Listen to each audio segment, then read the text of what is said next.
The Galactic Safety Commission had spent 12,000 years perfecting their system of planetary classification. 89 worlds across 4 spiral arms bore the dreaded crimson marker, "Do not approach under any circumstances." These weren't just dangerous planets. These were cosmic nightmares, places where the laws of physics went to die screaming, worlds that made black holes look like retirement communities. Then the humans showed up with mining equipment. Vix Queller had been a safety inspector for the Commission for 263 years. In that time, he'd never encountered anything that genuinely surprised him. The universe, he believed, operated on predictable principles. Civilization behaved according to rational self-interest. Species avoided death. Simple stuff, really. His mornings started normally enough. Terrible coffee substitute, stack of routine violation reports. 3 memos about proper comma usage in hazard documentation. The usual bureaucratic slog that kept the galaxy's civilizations from accidentally exterminating themselves. Then his supervisor, a being named Threx Mollen, who communicated primarily through exasperated sighs, deposited a data tablet on his desk with enough force to crack the surface. "Tell me this is a clerical error," Threx Mollen said. Vix Queller picked up the tablet. The screen showed resource extraction permits. 92 of them, all filed properly, all approved by the automated system, all for Category X death worlds. "This has to be a database corruption," Vix Queller muttered, scrolling through the documents. "Nobody would actually check the species designation." He did. His 3 stomachs suddenly felt like they were trying to digest each other. Humans? The ones from that water planet? The bipedal mammals? The very same. But they only achieved faster-than-light travel 8 years ago. They're barely out of their own solar system. They don't even have proper radiation shielding yet. I read the report. Their ships are held together with optimism and welded metal. Threx Mollen's expression suggested this conversation was giving him a migraine across multiple dimensions. Apparently that hasn't stopped them from establishing mining operations on 34 Category X worlds, with more pending. Vix Queller felt his career flashing before his eyes. Category X, Category X. Do you understand what that means? Those planets kill probes, automated probes, things without nerve endings or survival instincts, things that don't care about being liquefied or crushed or dissolved. I'm aware. We're talking about worlds with gravitational fields that turn bones into powder, atmospheric pressure that compresses carbon into diamonds, radiation levels that make stellar coronas look safe. These aren't mining sites. These are apocalypses with geological features. Yes, and humans are just, what, digging holes in them. Threx Mollen placed another tablet on the desk. This one contained financial reports. They're not just digging holes. They're profitable, extremely profitable. They're extracting resources that every economic model in the known galaxy said were theoretically valuable, but practically impossible to obtain. Vix Queller stared at the numbers. His brain tried to reject them as fiction. This can't be real. These profit margins violate the fundamental principles of risk versus reward economics. Nobody makes this much money unless they've discovered how to transmute matter or found a way to build the dead. The Valdrine Mining Consortium is having a collective nervous breakdown. Apparently humans are undercutting their prices on compressed core metals by 60%. 60%? That's impossible. The Valdrine have been mining for 8,000 years. They have technology that makes atoms politely separate themselves. How are humans, who've been in space for less time than it takes me to file a proper safety report, competing with that? Threx Mollen's silence was the answer. No, Vix Queller said. No, no, no. Don't tell me we have to investigate this. Please don't tell me we have to actually go to these places. You're our most experienced field inspector. I'm experienced at inspecting things that don't immediately kill everyone in the vicinity. I inspect facilities on nice, boring planets with reasonable gravity and non-lethal atmospheres. Planets where the rain is actual water and not sulfuric acid. I have a spotless safety record because I don't go to places that murder visitors. Your shuttle leaves in 3 hours. 3 hours? I need at least 6 months to mentally prepare for this. I need therapy. I need hazard insurance. I need to update my will. We received a formal complaint from 15 different mining corporations. They're claiming humans are using illegal technology or receiving outside assistance. We're legally obligated to investigate. Vix Queller slumped in his chair.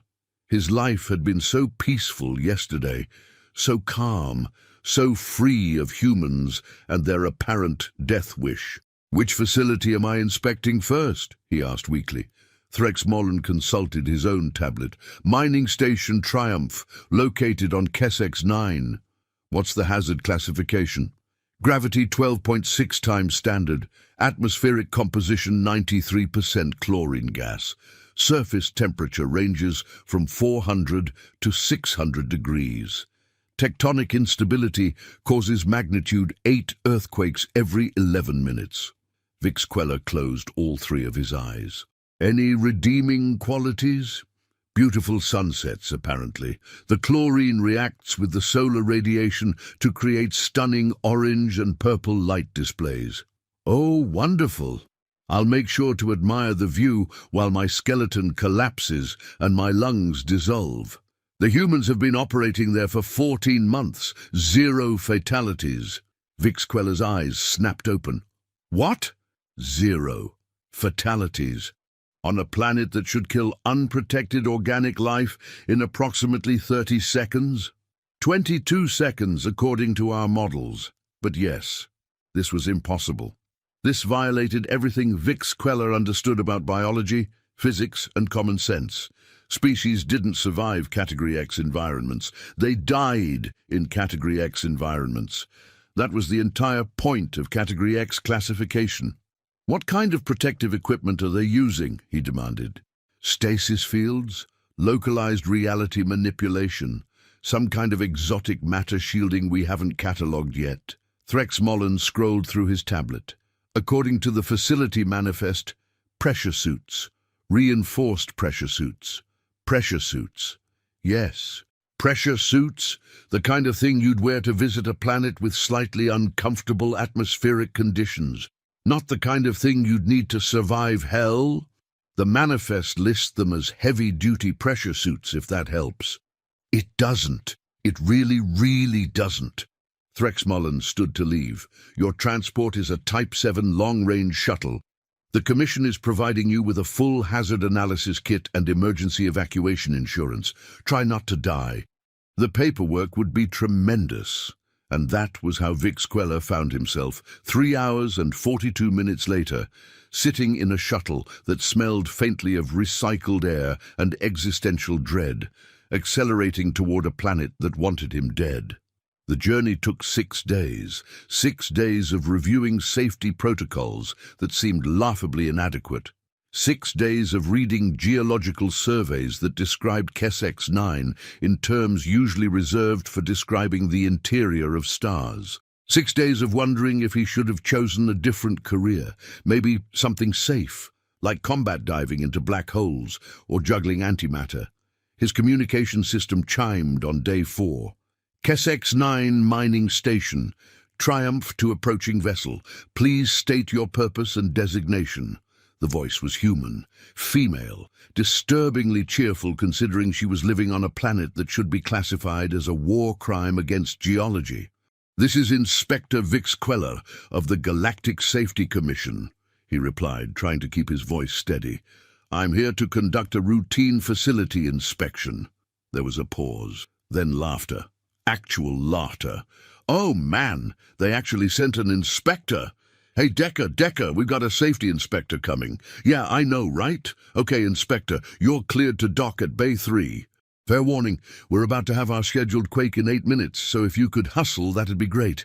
We lose about 20% of our docking clamps every time, and I'd rather not lose your ship." "You lose docking clamps?" Regularly? Only the ones that aren't properly reinforced. It's fine. Mostly. The communication cut off. Vix Queller stared at his console. His hands were shaking. 20% failure rate. 20%. And she'd said it like she was discussing the weather. He considered turning around, just pivoting the shuttle 180 degrees and accelerating back towards civilized space where people understood that a 20% catastrophic failure rate was bad. But he was a professional. He'd filed the inspection paperwork. There were procedures. So he guided his shuttle toward the landing bay of what was quite possibly the most insane construction project in galactic history. Mining Station Triumph looked like someone had decided to build an industrial complex inside an active volcano, and then said, "You know what this needs? More fire." The facility clung to the side of a massive cliff face. All brutal angles and reinforced plating. Enormous exhaust vents belched superheated gas into the chlorine atmosphere. Landing platforms jutted out like metal tongues, swaying slightly in the pressure differentials. The docking procedure took 12 minutes. 12 minutes of fighting atmospheric turbulence that threw his shuttle around like a toy. 12 minutes of watching structural supports flex and bend under gravitational stress. 12 minutes of certainty that he was about to die. Then his shuttle locked into place with a clang that reverberated through his bones. He sat there for a moment, breathing heavily, trying to remember why he'd ever thought this job was a good idea. His console showed the external atmosphere. Chlorine gas at concentrations that would corrode most metals, temperature reading 470 degrees, gravity crushing down with enough force to make standing upright an Olympic event. And somewhere in this nightmare, humans were working. The airlock cycled, pressure equalized, the inner door opened. A human stood there in what Vix Queller could only describe as a really thick suit. Not the sophisticated environmental systems he'd expected. Not the cutting-edge technology that would explain how anyone survived here. Just layers of reinforced material, a helmet with a surprisingly simple filtration system, and boots that looked like they'd been designed to anchor a small spacecraft. "Inspector Vix Queller?" The human's voice came through a speaker in the helmet. Still female, still disturbingly cheerful. "I'm Gemma Strand, Facility Coordinator. Welcome to Triumph. Sorry about the rough landing. Atmospheric conditions are pretty mild today." "Mild? I was nearly thrown into the cliff face 6 times. "Yeah, but you weren't, so that's a win. Come on, let me show you around. We've got about 4 minutes before the quake hits, and I'd rather be in the reinforced sections when that happens." She turned and walked away. Vix Queller, operating on pure bureaucratic instinct, followed. The interior of the facility was somehow worse than he'd imagined. Corridors lined with exposed pipes that hissed and groaned. Pressure doors every 20 meters, each one scarred and dented. Warning signs in multiple languages, all variations of danger, lethal hazard, and seriously don't touch this. And everywhere, humans were working. They moved with casual efficiency through an environment that should have killed them instantly, checking pressure gauges, adjusting equipment, having conversations about load-bearing capacities and extraction rates like they were discussing sports scores. "How many personnel are stationed here?" Vix Queller asked, his investigator training kicking in despite his terror. "Currently, 163. We're actually understaffed. Corporate keeps promising to send more people, but apparently there's a wait list. Everyone wants to work the Category X sites. Better pay, better benefits, better stories." Better stories. People want to come here for stories? Well, yeah, I mean, how many people can say they've worked on a planet that's technically classified as unsurvivable? It's a hell of a resume builder. Plus, the hazard bonuses are amazing. I'm making 6 times what I'd earn on a normal mining station. They passed a window. Vix Queller made the mistake of looking out. The landscape of Kessex 9 stretched below them. Valleys of crystallized chlorine compounds. Mountains that vented superheated gas in constant massive plumes. The sky was a toxic orange that seemed to pulse with malevolent energy, and in the middle of this apocalyptic hellscape, he could see other humans, outside, working, moving equipment, operating machinery, outside, on the surface, where the gravity was crushing and the atmosphere was poison and the temperature would cook most organic life in minutes. "Are those people outside the facility?" he practically screamed. Gemma glanced out the window. "Oh yeah, that's the surface extraction team. They're pulling up compressed metals from the deep veins. Really good stuff down there. We're hitting quotas that shouldn't be physically possible, which is nice.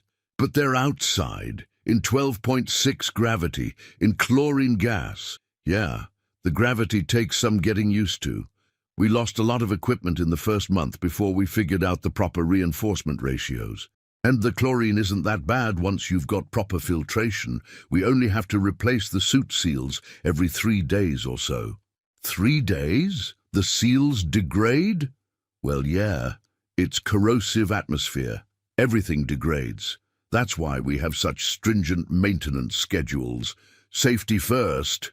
Vix Queller felt his sense of reality beginning to crack. These humans were treating guaranteed death as a minor inconvenience. They were discussing catastrophic equipment failure like it was routine. They had wait lists to come here. The facility suddenly shuddered, a deep rolling vibration that made every surface hum. "There's our quake," Gemma said brightly. "Magnitude 7.9, pretty standard." The shaking intensified. Dust fell from ceiling panels. Warning klaxons blared. Somewhere something metal screamed as it bent past tolerances. And Gemma Strand just stood there, checking her tablet, completely unconcerned that the planet was actively trying to shake the facility apart. "Any structural damage?" someone called from down the corridor. "Checking now," Gemma shouted back. "Bay 6 lost 2 support struts, but the automated systems are already compensating. We're good." The shaking subsided after 30 seconds that felt like 30 hours. Vix Queller realized he'd been holding his breath. His hearts were hammering. His emergency evacuation instincts were screaming at him to run. "Happens every 11 minutes, Gemma explained, noticing his distress. "Oh, you get used to it. Come on, let me show you the main extraction area. That's where the really interesting stuff happens." She led him deeper into the facility, through pressure doors that looked like they belonged on a military bunker, past storage areas filled with containers that hummed with strange energy, down corridors that vibrated with the constant rumble of mining equipment. They emerged onto an observation platform overlooking a massive chamber. Below them, humans operated machinery that looked like it had been designed by someone who hated safety regulations with a personal vendetta. Drills the size of buildings bit into rock that glowed with internal heat. Conveyor systems moved tons of material through processing units that spat sparks and flame. Robotic arms, controlled by humans in pressure suits, manipulated objects that should have required specialized gravity manipulation technology. "This is Processing Center Alpha," Gemma said with obvious pride. "We're running 24-hour operations. 3 shifts, rotating every 8 hours. Current output is approximately 12,000 tons of compressed core metals per day." Vix Queller tried to process what he was seeing. "Those drilling systems, they're operating in 12.6 gravity. That should require compensators. Expensive compensators. I don't see any gravity manipulation technology." "Nope, too expensive. We just built everything heavier and reinforced all the moving parts. Took some trial and error, but we figured it out." "Trial and error," Vix Queller repeated weakly. "You experimented with industrial equipment in extreme gravity." "Well, yeah. I mean, that's how you learn, right? First drill we deployed pancaked itself in about 20 seconds. Second one lasted almost 3 minutes. Third one actually worked but kept overheating. By the 5th attempt, we had a functioning model. Now they run pretty smoothly." "What happened to the first 4 drills?" "Spectacular catastrophic failures. We've got video if you want to see. Really educational stuff. Some of the engineers watched the footage for fun during break periods." Vix Queller was beginning to understand something terrible.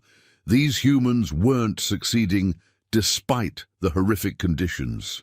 They were succeeding because they treated the horrific conditions as problems to be solved through repeated catastrophic failure and casual disregard for conventional wisdom. "I need to see your safety protocols," he said, falling back on official procedures because his brain refused to process anything else. "Absolutely. Got them right here." Gemma pulled up a document on her tablet and handed it to him. He read the first page, then the second, then the third. His hands started shaking. This isn't a safety protocol. This is a list of things that went wrong and how many people died each time.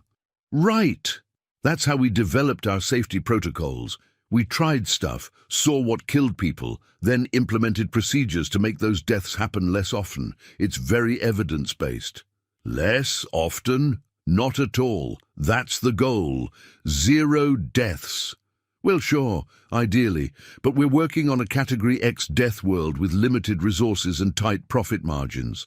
We've got our fatality rate down to about 6% per quarter, which corporate says is totally acceptable, given the extreme conditions. Vix Queller felt something inside him break. 6% per quarter. They were losing people, regularly, predictably, and they considered this acceptable. 6%, he whispered. "You're telling me that approximately 10 of your current workers will probably die in the next 3 months? Statistically, yeah. But we've got really good life insurance policies, and the families receive excellent compensation packages. Corporate takes care of people. They're dead. Well, yes, but their families are financially secure. It's all about risk versus reward, right? Everyone here knows the dangers. They signed the contracts. They understood what they were getting into." Another quake hit. This one stronger. Magnitude 8.2. The observation platform swayed. Metal groaned. Below them, one of the massive drills toppled sideways, crashing into a processing unit in a shower of sparks and screaming metal. Alarms wailed. Humans rushed toward the damage, not away from it. "Ah, damn," Gemma said, watching the chaos below. "That's going to set us back at least 4 hours, and we'll probably have to replace that entire processing unit. Hope nobody was in the impact zone." "Hope? You hope nobody was crushed?" "Well, yeah, I mean, I can't see everyone from here. But the safety sensors would have alerted if anyone was in critical danger. Probably. The sensor grid is only about 70% functional after the last meteor shower." Vix Queller gripped the railing of the observation platform. His entire worldview was collapsing. These humans had taken every principle of workplace safety and thrown it into their corrosive chlorine atmosphere. "I'm shutting this facility down," he said quietly. Gemma turned to look at him. "What?" "I'm shutting this facility down." His voice rose to a shout. "This is the most catastrophic violation of safety standards I have ever seen. You're operating equipment that regularly fails. You're accepting fatality rates that are insane.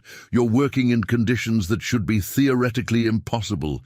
This facility is a disaster waiting to happen. It probably is a disaster that's currently happening." "Okay, first of all," Gemma said, her cheerful tone finally showing some irritation, "we're not violating any safety standards. We're following galactic guidelines. Every single regulation has been met." "Impossible!" "Not impossible. Check your own rulebook. Galactic safety standards were written for normal mining operations on normal planets. They specify minimum protective equipment standards, maximum acceptable atmospheric contamination levels, gravity compensation requirements for above 8 standard gravities, and radiation shielding protocols. We meet all of those." She pulled up another document on her tablet.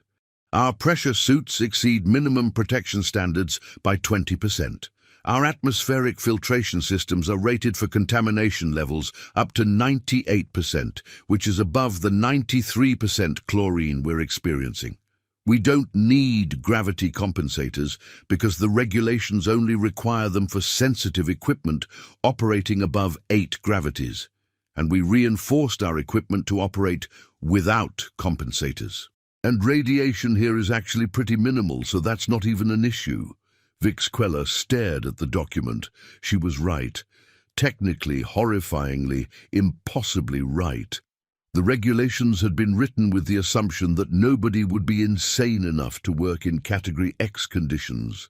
They'd been designed for normal mining operations where the biggest hazards were cave-ins and equipment malfunctions, not planets actively trying to kill you. Humans had found every loophole and exploited them with suicidal efficiency. But the fatality rate, he tried weakly, not regulated. There's no galactic standard for acceptable workplace fatalities because most civilizations don't have workplace fatalities. Everyone just assumes zero is the goal and builds their safety culture around that. We're aware that's not ideal, but like I said, risk versus reward. The compensation packages are really, really good. Another human approached, this one male, built like a reinforced cargo container. His pressure suit was scarred and patched in at least 20 places. "Gemma, we've got a problem with the deep extraction team. Decker's suit failed, and he's been exposed to the atmosphere for about 90 seconds. He's conscious, but the chlorine inhalation is pretty bad. Medbay is prepping for emergency treatment. Is he going to make it? Probably. Maybe 70% chance. His lungs are pretty scrambled, though. Okay, pull the team back and run equipment diagnostics. I want to know why his suit failed, and get me an incident report in the next hour." The man nodded and walked away. Gemma turned back to Vix Queller. "See? We take safety seriously. Full incident analysis, equipment diagnostics, medical treatment, everything by the book. That man is probably going to die. 70% survival rate isn't probably going to die. That's probably going to live. You're being really negative about this." Vix Queller sat down on the observation platform. His legs wouldn't hold him anymore. He'd been a safety inspector for 263 years. He'd seen dangerous operations. He'd seen corner-cutting corporations. He'd seen facilities that pushed safety margins, but he'd never seen anything like this. Humans treated survival as a statistical probability rather than an assumed outcome. They calculated acceptable losses, like they were budgeting for office supplies. They signed up for jobs that might kill them for slightly better pay and bragging rights. They were insane. "I need to see the other facilities," he said finally. "All of them. I need to understand the full scope of this operation. Sure, we can arrange transport to any of our Category X sites. Where do you want to go next?" He consulted his tablet, scrolling through the list of human mining operations. Each one more impossible than the last. "Radiant 7, he said, picking one at random. "What's there?" Gemma checked her own tablet. "Oh, that's a pressure facility, operating at 1,200 atmospheres. Really cool stuff. They're extracting crystal formations from the deep crust. The pressure is so intense that carbon compounds form these incredible geometric structures. Makes diamonds look like cheap glass." 1,200 atmospheres, Vix Queller repeated. "That pressure would crush any known biological organism into paste." "Yep. That's why the facility operates entirely below ground and all the workers stay in pressure-compensated chambers. They use remote drones for most of the actual extraction work." "Remote drones? That sounds almost reasonable." "Oh, except when the drones break down. Then someone has to go into the pressure zones to fix them.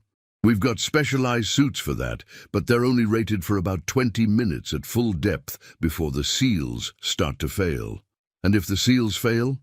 Catastrophic compression injuries. Really messy. We've lost 8 people that way in the last year." Of course they had.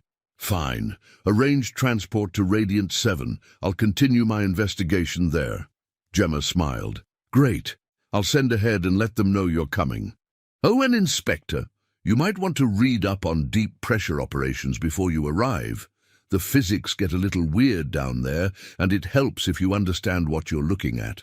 Vix Queller spent the next week traveling to human mining facilities. Each one was a fresh horror. Each one violated his understanding of what was possible. On Radiant 7, he watched humans work in pressure so intense that it bent light. The facility was a maze of reinforced tunnels drilled through rock that was harder than starship hulls.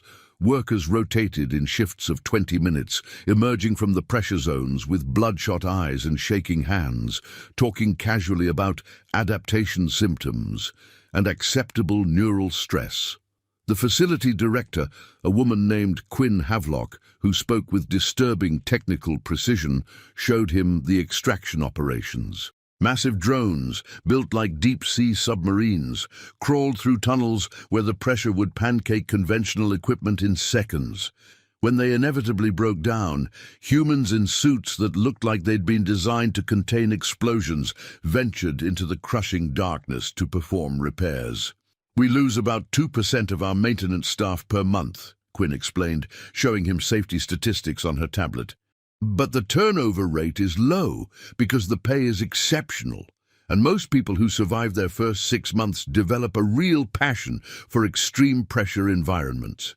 A passion for nearly being crushed to death? Well, it's exciting work. Every shift is a challenge, and the crystal formations we're extracting are genuinely beautiful. There's something profound about bringing light to structures that formed in absolute darkness under impossible pressure. She was a poet and a maniac, and Vix Queller was beginning to suspect those two things were synonymous when it came to humans. On Theroxis 4, he encountered a facility operating in temperatures that should have vaporized organic matter. The planet orbited close to a dying star, its surface a landscape of liquid metal and atmospheric plasma. Humans had built their mining station underground, drilling through the crust to access rare thermal reactive compounds. The heat was so intense that the facility's cooling systems ran constantly, battling entropy with brute force engineering. Workers moved through corridors where the walls were warm to the touch, despite 6 feet of insulation. Emergency cooling stations were positioned every 30 meters, and people treated overheating like other species treated catching a cold. "We keep the internal temperature at about 105 degrees, explained Rice Talvin, the facility supervisor. "Could be cooler, but the power requirements would cut into profit margins. Everyone adjusts eventually. We go through a lot of water, though. Hydration is key." 105 degrees? That's above optimal biological function for most species. Yeah, it's pretty toasty, but you get used to it. Honestly, when people go on leave and visit normal temperature stations, they complain about being cold. On Cryox 12, Vix Queller found the opposite problem. A frozen world where temperatures never rose above -200 degrees. The atmosphere was frozen solid. The rock was so cold it became brittle. Mining operations required equipment that could function in temperatures that made liquid nitrogen look warm, and somehow, impossibly, humans were working there. "The cold is actually less dangerous than you'd think," said Mara Kess, the chief engineer. She wore a thermal suit that made her look like a walking insulation cocoon. "The real problem is equipment failure. Metal gets brittle at these temperatures. Structural fatigue happens fast. We're constantly replacing parts that crack or shatter." "And the workers?" "Oh, they're fine as long as they stay in their suits.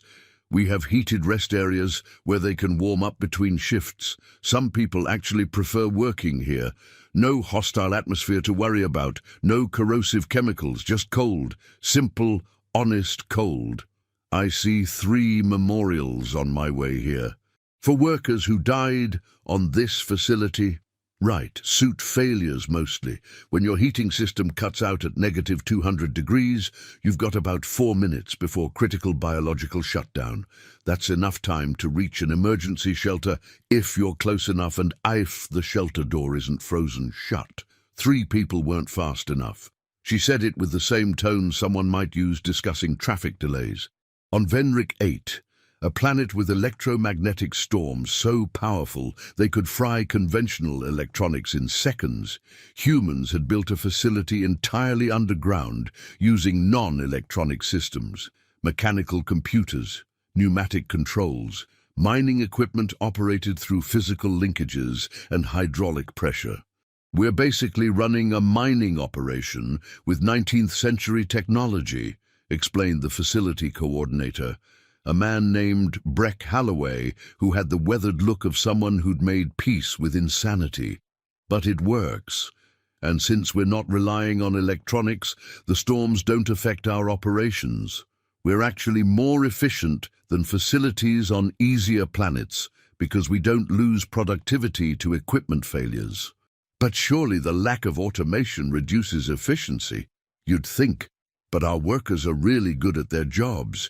When you can't rely on computers to do the thinking for you, you develop excellent problem-solving skills. Plus, there's something satisfying about operating purely mechanical systems. Very hands-on, very direct cause and effect. By the time Vix Queller reached his 6th facility, he was beginning to notice patterns. Human mining operations didn't succeed because they had superior technology.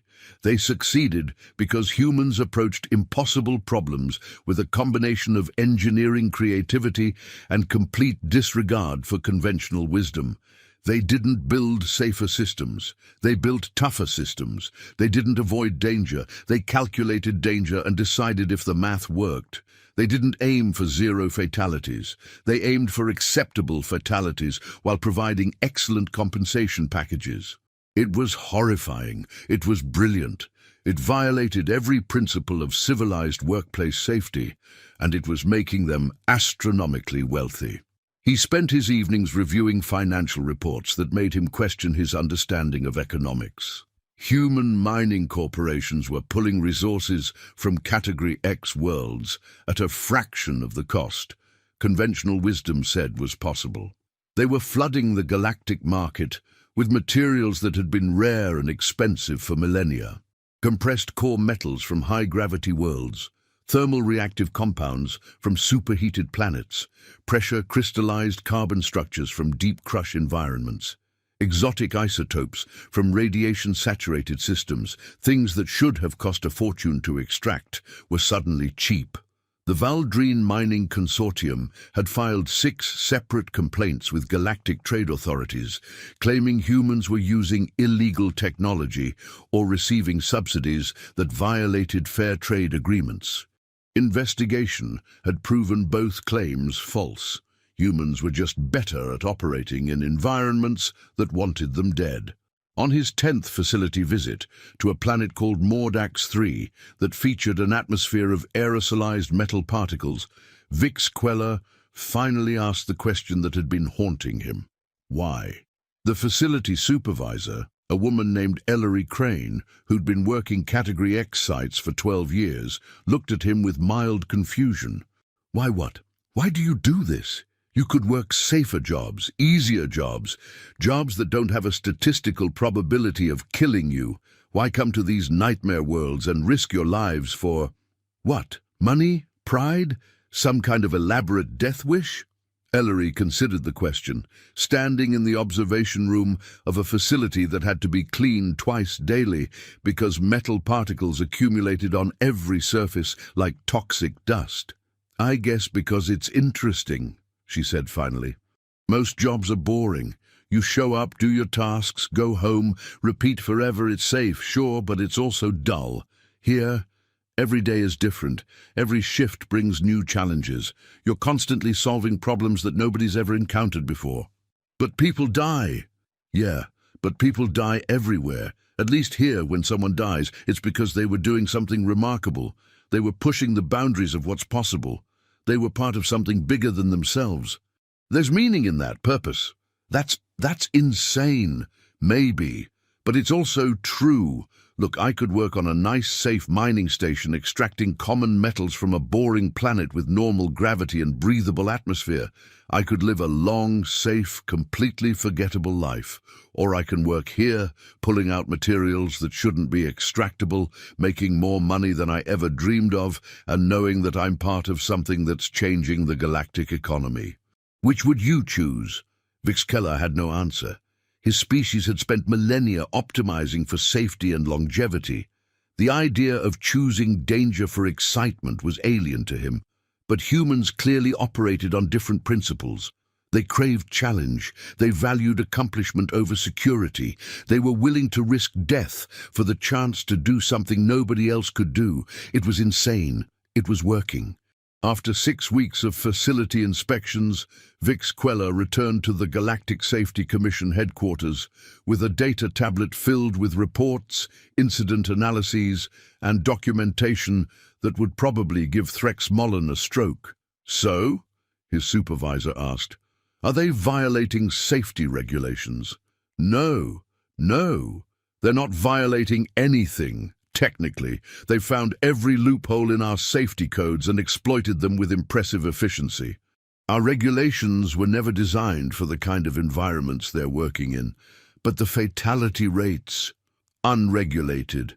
There's no galactic standard because no species except humans would accept fatalities as routine operational costs. They've created an entirely new category of risk management. Threx Mollen rubbed his temples. "So we can't shut them down?" "Not legally. They're following the letter of the law. The fact that they're following it while working in conditions that should be impossible is, well, that's a different issue." "What do you recommend?" Vix Queller thought about the dozens of humans he'd met, the facility coordinators with their casual attitudes toward catastrophe, the workers who signed up for jobs that might kill them for better pay and interesting work, the engineers who treated physics as a suggestion rather than law. "I recommend we create a new regulatory framework specifically for Category X operations. Call it the Human Exception Clause. Basically, we acknowledge that humans operate on different risk calculation models and create standards that reflect their unique approach to workplace safety." "That's insane." "Yes, but so are they, and they're not stopping. We've got reports of humans filing permits for 20 more Category X sites. If we don't adapt our regulations, they're just going to keep finding loopholes. This is going to cause chaos in the galactic safety community. We've spent thousands of years establishing universal standards. Creating species-specific exceptions undermines the entire system." "I know, but what's the alternative? We maintain our current standards and humans continue legally operating facilities that horrify every other species. At least with specific regulations, we can impose some oversight. Maybe even reduce their fatality rates from horrifying to merely concerning." Threx Mollen sighed. It was a deep, tired sound that conveyed centuries of bureaucratic exhaustion. "Fine. Draft the new regulations.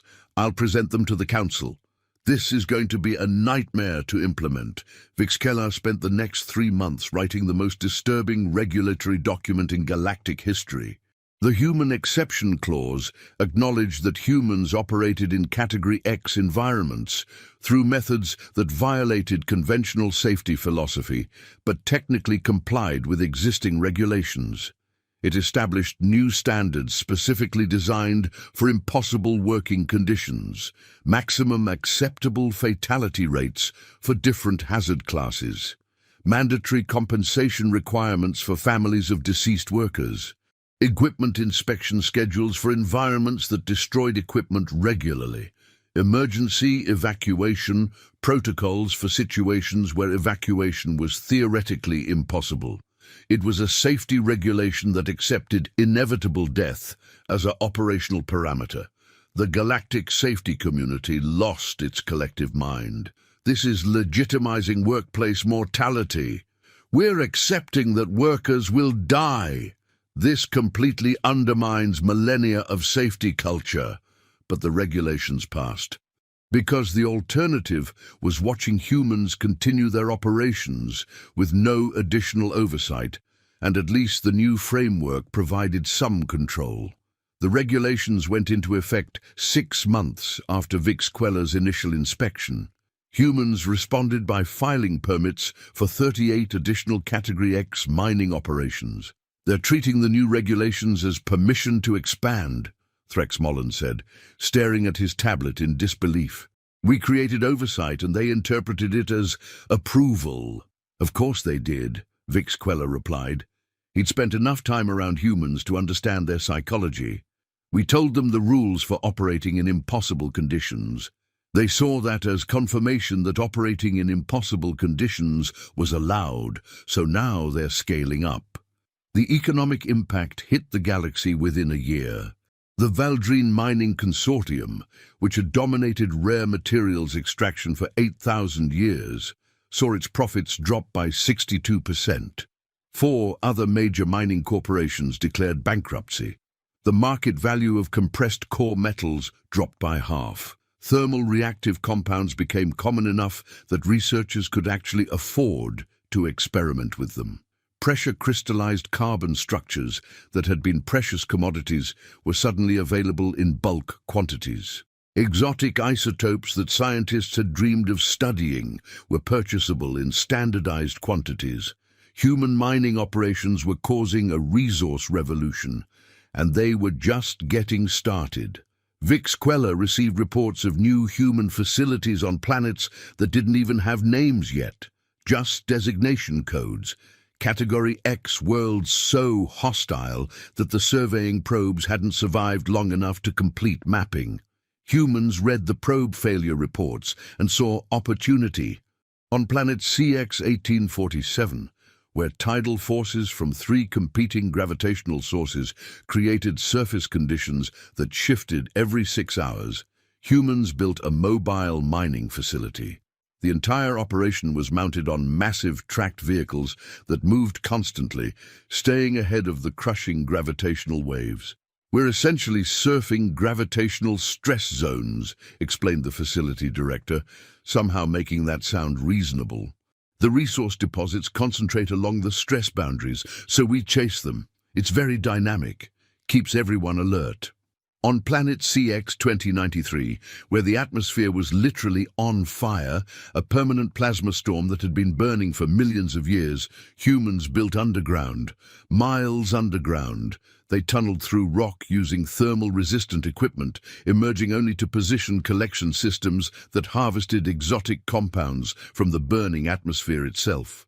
"The heat is intense, but manageable," said the chief engineer, a man who looked like he'd been personally fighting thermodynamics for years. "We use the planet's own thermal energy to power our operations. Very efficient.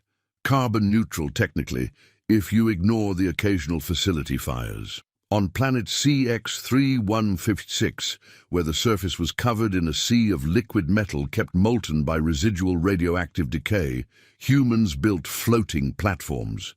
Massive pontoons of heat-resistant alloys, supporting mining facilities that bobbed on waves of molten nickel iron. "It's like operating an oil rig, but the oil is metal and it's 800 degrees and radioactive," explained the facility coordinator cheerfully. "We drain materials from the bottom of the metal sea using heat-resistant pumps. The real trick is managing the platform's stability during magnetic storms. The liquid metal responds to the planet's electromagnetic field, so we get these waves that can flip us if we're not careful. Lost 2 platforms that way before we figured out the proper ballast ratios. Each new facility pushed the boundaries of what Vix Queller thought was possible. Each one found new and creative ways to survive in environments that seemed specifically designed to kill everything. And each one was profitable. 2 years after his initial inspection, Vix Queller was summoned to a meeting of the Galactic Economic Council.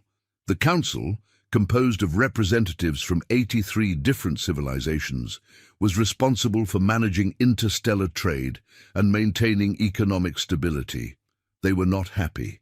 "The human mining operations are destabilizing the entire rare materials market," declared Councillor Vex Thorin, a being whose species had built their economy around exotic mineral extraction. "Prices are collapsing. Entire industries are being disrupted. We need action." "What kind of action?" asked the council moderator. "Tariffs, trade restrictions, operating limitations, something to slow down the human expansion before they destroy the economic models that have sustained galactic commerce for millennia." Vix Queller, sitting in the observer section because his expertise had been requested, watched the debate with grim fascination. "Tariffs won't work," said another councillor. Human mining costs are so low that they can absorb significant tariffs and still undercut conventional operations.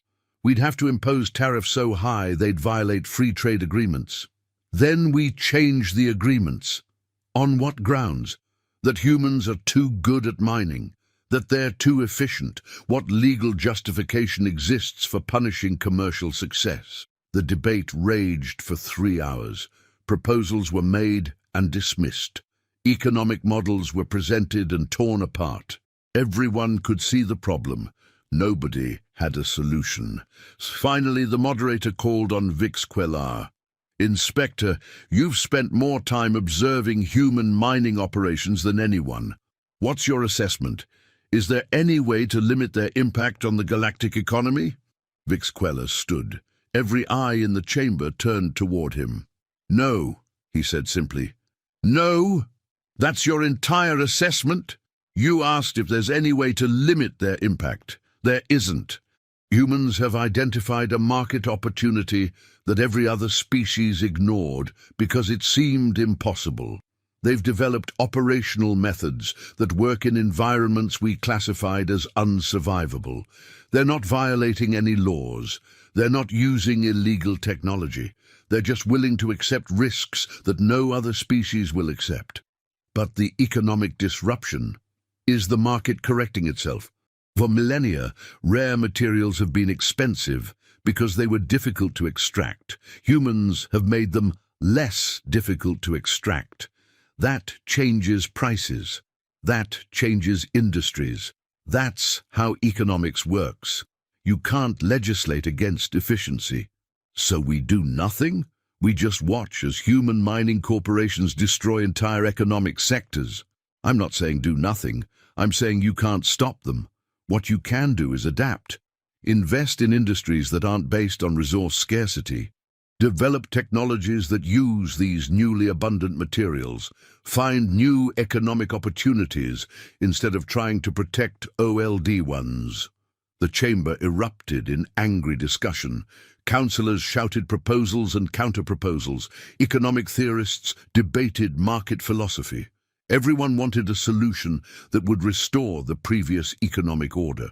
Nobody wanted to accept that the previous economic order was gone. HFY sat down.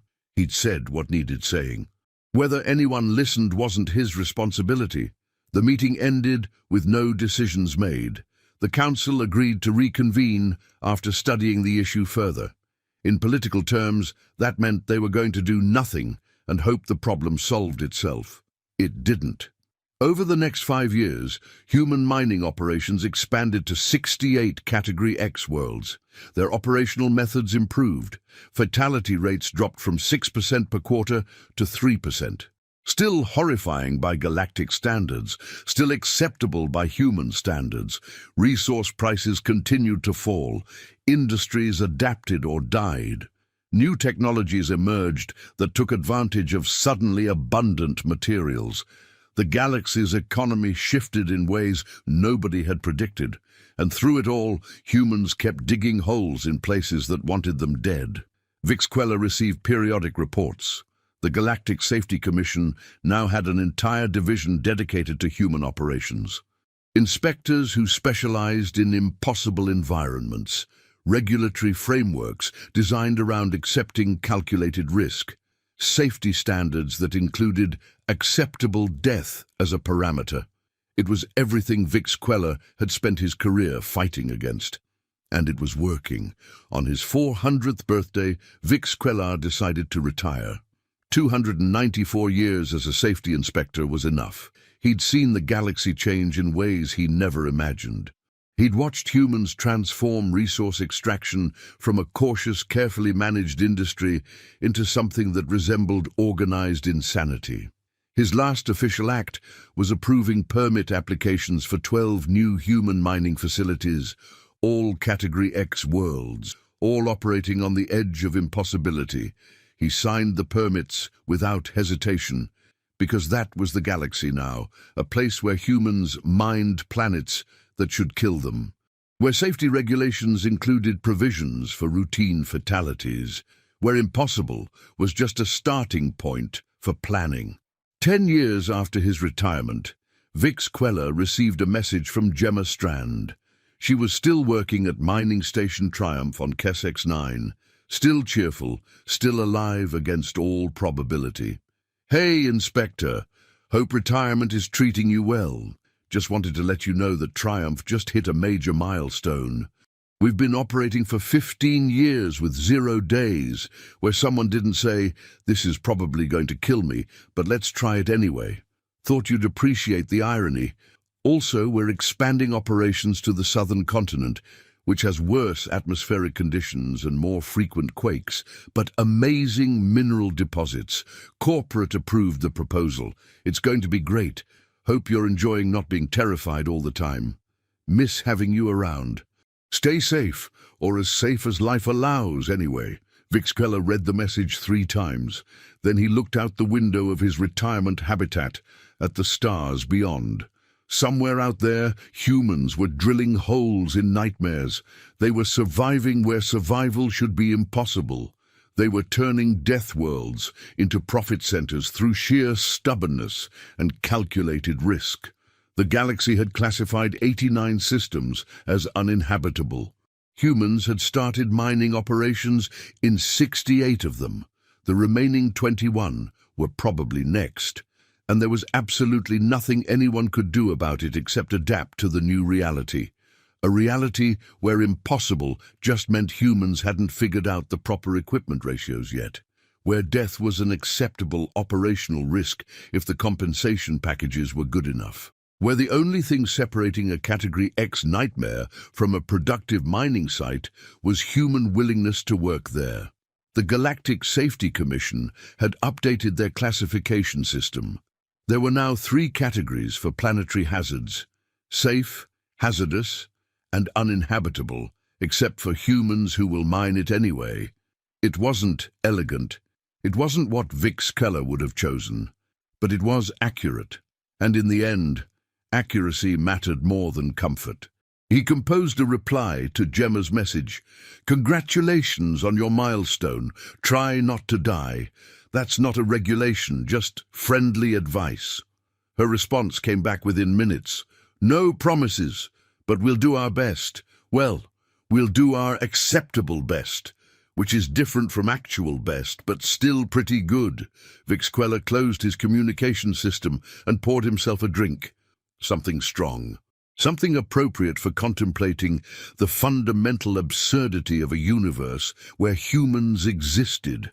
The galaxy would never be completely safe again, but it would be more interesting, and maybe, just maybe, that wasn't entirely terrible.